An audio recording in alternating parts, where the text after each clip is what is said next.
नमस्कार दोस्तों, स्वागत है आप सभी का पाई क्लासेस यूट्यूब चैनल पे। दोस्तों आज का हमारा वीडियो कक्षा 10वीं सामाजिक विज्ञान सब्जेक्टिव क्वेश्चन का पहला वीडियो है। दोस्तों इस वीडियो में सामाजिक विज्ञान का पहला चैप्टर इतिहास का जो यूरोप में राष्ट्रवाद है। तो इस वीडियो में जितना भी क्वेश्चन दिया गया है सारा क्वेश्चन यूरोप में राष्ट्रवाद से दिया गया है, क्योंकि आप सभी का कमेंट आ रहा था कि सर सोशल साइंस का chapter by chapter subjective question का वीडियो बनाएं। तो ठीक है, तो आज से स्टार्ट कर दिए दोस्तों सोशल साइंस का chapter by chapter subjective question का वीडियो। ठीक है, तो आप सभी लोग इस चैनल से अवश्य जुड़ें, क्योंकि इसी चैनल पे आपका जो है क्लास 10th का सभी विषय का ऑब्जेक्टिव और सब्जेक्टिव क्वेश्चन का वीडियो मिलेगा। ठीक है, तो चलिए शुरू करते हैं और देखते हैं आज का पहला क्वेश्चन यूरोप में राष्ट्रवाद का। देखिए पहला प्रश्न यूरोप में राष्ट्रवाद का क्वेश्चन है कि राष्ट्रवाद क्या है। दोस्तों हम लोग यूरोप में राष्ट्रवाद पढ़ रहे हैं, तो सबसे पहले हमको जानना होगा कि राष्ट्रवाद क्या है उसके बारे में। ठीक है, तो पहला प्रश्न ही आपका है राष्ट्रवाद क्या है, इसका उत्तर में लिखिएगा। ठीक है, इसका दो अर्थ हम आपको बताएंगे कि राष्ट्रवाद क्या है। ठीक है, तो क्वेश्चन लिखने के बाद उत्तर में लिखिएगा कि समान अर्थों में राष्ट्रवाद का अर्थ अपने राष्ट्र के प्रति सोच और लगाव की भावना का विकास करना। यह हो गया पहला आपका राष्ट्रवाद का अर्थ। आपसे कोई पूछेगा कि बताओ राष्ट्रवाद क्या है, तो आप उससे कहिएगा कि अपने राष्ट्र के प्रति सोच और लगाव की भावना का विकास करना, यह भी राष्ट्रवाद का अर्थ हो गया। उसके बाद दूसरा यदि पूछेगा कि कोई और बताओ, तो उसके बाद लिखिएगा दूसरे अर्थों में। ठीक है, राष्ट्रवाद क्या है ना, उसके दूसरे अर्थों में आपको बताना है कि राष्ट्रवाद एक ऐसी भावना है जो किसी विशेष भौगोलिक, सांस्कृतिक व सामाजिक परिवेश में रहने वाले लोगों में एकता की वाहक बनती है। ठीक है, क्या दूसरा अर्थ में बताना कि राष्ट्रवाद एक ऐसी भावना है जो किसी विशेष भौगोलिक, सांस्कृतिक व सामाजिक परिवेश में रहने वाले लोगों में एकता की वाहक बनना। ये हो गया दूसरा अर्थ राष्ट्रवाद का। ठीक है, तो आपसे पूछेगा तो पहला और दूसरा दोनों अर्थ आपको लिख देना है। ठीक है दोस्तों, यह क्वेश्चन काफ़ी आसान क्वेश्चन है, आप इसे याद रखिएगा कि राष्ट्रवाद क्या है, इसका मतलब आप समझ ही गए होंगे। ठीक है, चलिए अब दूसरा क्वेश्चन देखते हैं। यूरोप में राष्ट्रवाद का दूसरा प्रश्न है कि 1830 की जुलाई क्रांति, 1830 की जो जुलाई क्रांति, वो जुलाई क्रांति का जो फ्रांस पर प्रभाव पड़ा था उसके बारे में आपसे पूछा गया है। क्वेश्चन को समझिएगा, ये सब क्वेश्चन 2 नंबर में पूछा गया क्वेश्चन है कि 1830 की जो जुलाई क्रांति फ्रांस पर जो प्रभाव पड़ा था उसी के बारे में आपको बताना है। ठीक है, तो उत्तर में लिखिएगा कि 1830 की जुलाई क्रांति के परिणाम स्वरूप, ठीक है, 1830 की जुलाई क्रांति के परिणाम स्वरूप फ्रांस में निरंकुश राजशाही का स्थान संवैधानिक गणतंत्र ने ले लिया।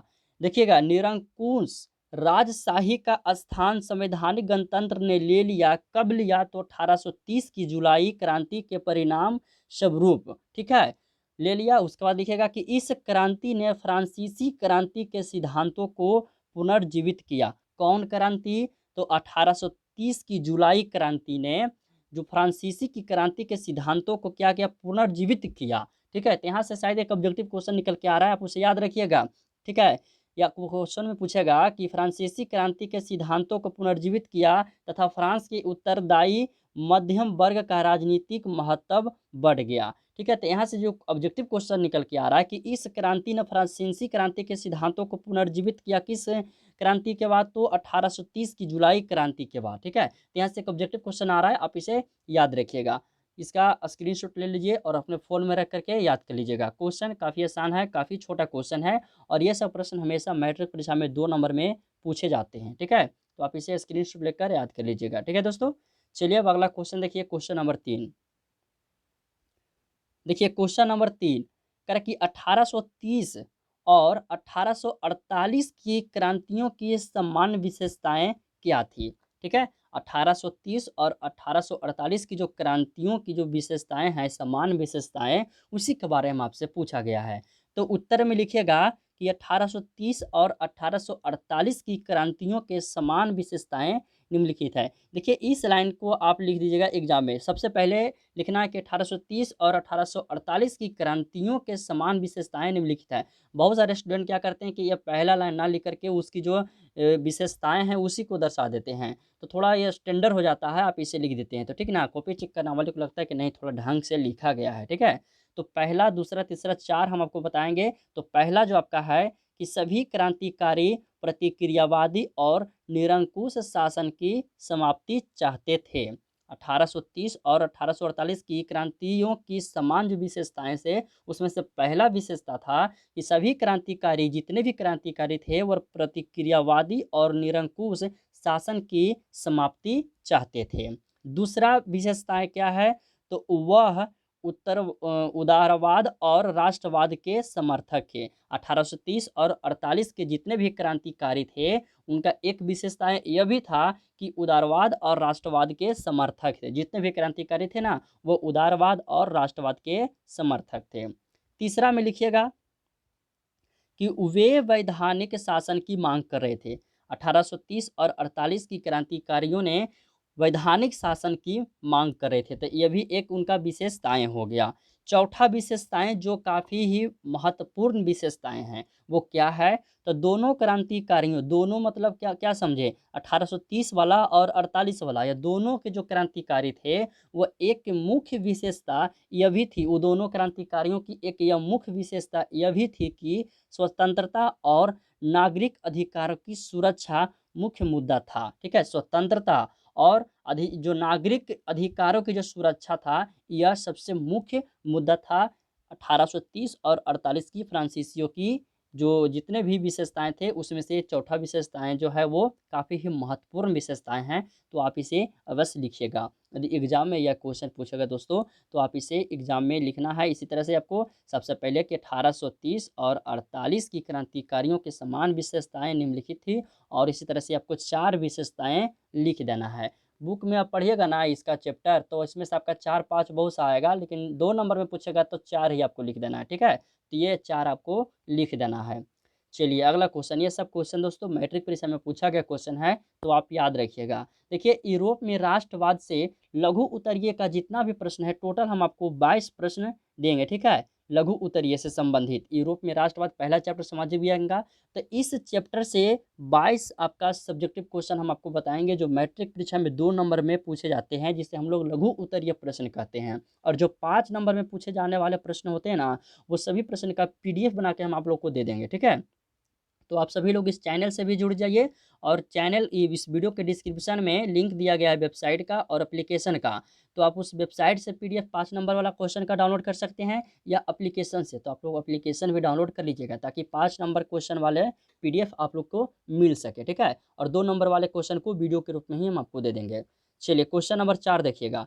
क्वेश्चन नंबर 4 है कि लौह एवं रक्त की नीति क्या थी। देखिए इस क्वेश्चन से आपका ऑब्जेक्टिव क्वेश्चन भी आएगा, और यह मैट्रिक परीक्षा में पूछा गया क्वेश्चन है। तो लौह एवं रक्त की नीति क्या थी, इसके बारे में लिखना है। तो लिखिएगा कि लौह एवं रक्त की नीति का प्रतिपादन बिस्मार्क ने किया। चलिए जी, आपसे एक ऑब्जेक्टिव क्वेश्चन पूछेगा कि लौह एवं रक्त की नीति का प्रतिपादन निम्न में से किसने किया, तो बिस्मार्क ने किया। तो यहाँ से एक ऑब्जेक्टिव क्वेश्चन आ गया है, तो आप इसे याद रखिएगा, ठीक है। उसके बाद लिखिएगा कि इस नीति के अनुसार सैन्य शक्ति की सहायता से पूरे जर्मनी प्रदेश का एकीकरण करना था। यह जो लौह एवं रक्त की नीति थी ने, तो इस नीति के अनुसार सैन्य शक्ति यानी कि सेना की शक्ति की सहायता से पूरे जर्मनी प्रदेश का एकीकरण करना था। यही आपका लौह एवं रक्त की नीति है, ठीक है। तो इसमें से एक ऑब्जेक्टिव क्वेश्चन जो आ रहा है, आप उसे याद रखिएगा।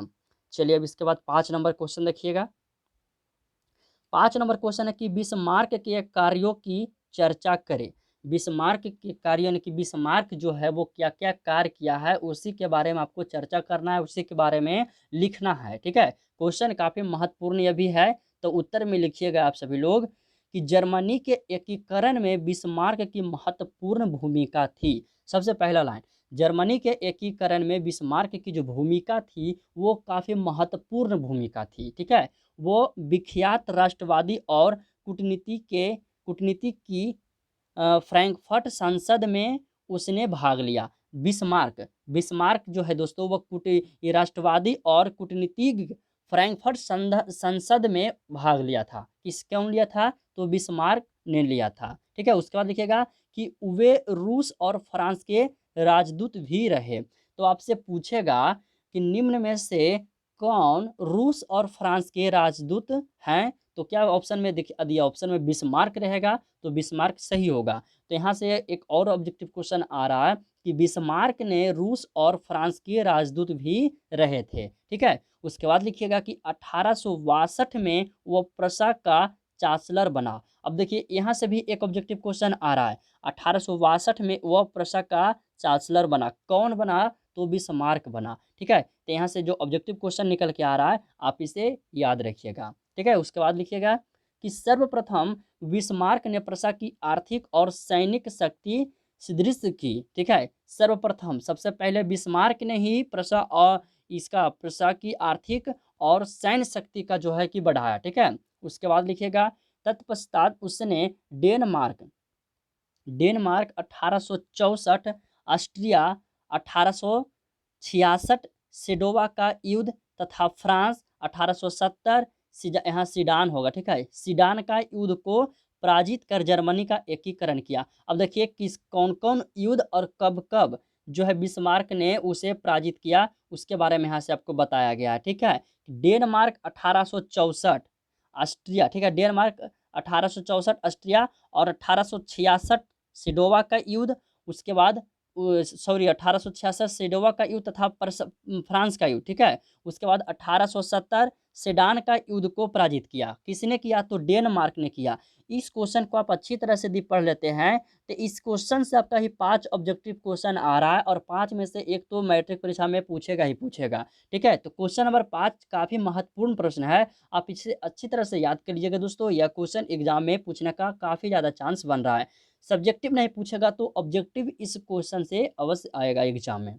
ठीक है, तो कहाँ कहाँ से ऑब्जेक्टिव पूछेगा ये हम आपको बता दिए हैं। तो आप लोग क्या कीजिएगा कि कॉपी पे है ना, कि जैसे हम आपको बताए थे कि जर्मनी के एकीकरण में बिस्मार्क की महत्वपूर्ण भूमिका थी, तो एक लाइन में आपको ऑब्जेक्टिव की तरह लिख लेना है। ठीक है, उसी तरह से आपको यहाँ पर लिख लेना है कि 1866 सेडोवा का युद्ध तथा फ्रांस, ये जो युद्ध हुआ था कब हुआ था? तो 1866 में हुआ था। इसी तरह से मैंने कि लाइनिंग बाई लाइनिंग जो वन लाइन का क्वेश्चन होता है ना, उसी तरह से आप अपने कॉपी पर लिख कर याद कर लीजिएगा। ठीक है दोस्तों, यह क्वेश्चन काफ़ी महत्वपूर्ण है। तो हम आपको प्रत्येक दिन, ठीक है, 5 क्वेश्चन एक चैप्टर से देंगे और आपको याद करना होगा। ठीक है, प्रत्येक दिन अभी से यदि 5 क्वेश्चन याद करते हैं तो आने वाले समय जिस समय एग्जाम होगा उस समय सारा चैप्टर का आपका पास जितना भी सब्जेक्टिव क्वेश्चन है ना, लघु उत्तरीय, और सभी क्वेश्चन आपको याद हो जाएगा। ठीक है, तो आप सभी लोग इस चैनल से अवश्य जुड़ें, क्योंकि आपको दोस्तों इस चैनल पर क्लास 10 का सभी विषय का ऑब्जेक्टिव और सब्जेक्टिव क्वेश्चन का वीडियो मिलेगा, और साथ ही साथ क्यूज भी हम कराएंगे जिसमें आपकी तैयारी पूरी तरह से हो जाएगी, तो आपको क्यूज भी होगा। ठीक है, ऐसे भी आपका एप्लीकेशन में क्यूज का व्यवस्था किया गया है, आप लोग वहाँ पे भी क्यूज दे सकते हैं। ठीक है दोस्तों, तो इसका पीडीएफ हम आपको टेलीग्राम पर देंगे। जो भी स्टूडेंट टेलीग्राम ज्वाइन कर लिए, ठीक है, जो नहीं ज्वाइन किए हैं जाके ज्वाइन कर लीजिए, उसका लिंक हम वीडियो के डिस्क्रिप्शन में दे देंगे। ठीक है, उसी पे आपका इसका पीडीएफ मिल जाएगा। और वीडियो पसंद आया हो तो लाइक कर दीजिए, अपने दोस्तों में शेयर कीजिए। चलिए तो मिलते हैं अगले वीडियो में।